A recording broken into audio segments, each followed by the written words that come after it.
he has so many previous commitments already that we are looking at several years down the line. As corporate ownership of the studios became more prevalent, the battle for creative control became more intense and finally gave rise to a new camp known as the Hollywood Insider.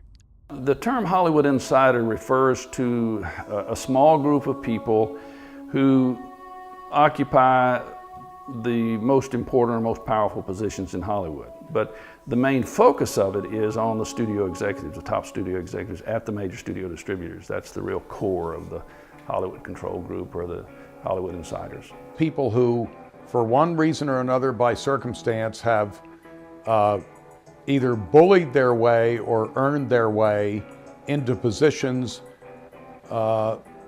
such that they can be very intimidating to people who are on the outside. A Hollywood insider is any person who is a major star, director, writer, producer, powerful agent, personal manager, attorney, or a member of what could be called traditional management. The term traditional management originates from the idea that certain management teams consist of a preponderance of executives that are related to the original movie moguls, their families, and/or close associates.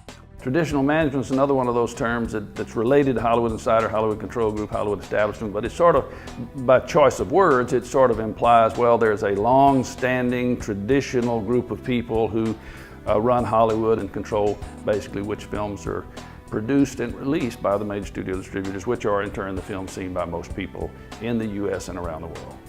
Thus, to understand how traditional management has been able to win the creative control battle against the money men, we have to look at a tactic known as the mass exodus. Over time, if there are conflicts between the corporate owner of the studio and this Hollywood insider management that they've hired, then the insider management group sometimes would use the threat of a mass exodus. In other words, everybody's going to leave at one time if you don't do what we say. That sort of thing is a threat, and that actually occurred in the history of Hollywood, used against outside corporate interests. For instance, when Transamerica Corporation bought United Artists, Arthur Krim, Mike Medavoy, and other executives left and formed Orion Pictures. Orion became a well-regarded studio under such leadership as Barbara Boyle, whereas United Artists floundered. Another example of a mass exodus is when Alan Ladd Jr. left 20th Century Fox when oil billionaire Marvin Davis bought it. They didn't like the way Davis was basically managing the place, even though he was the owner. Fox had major problems.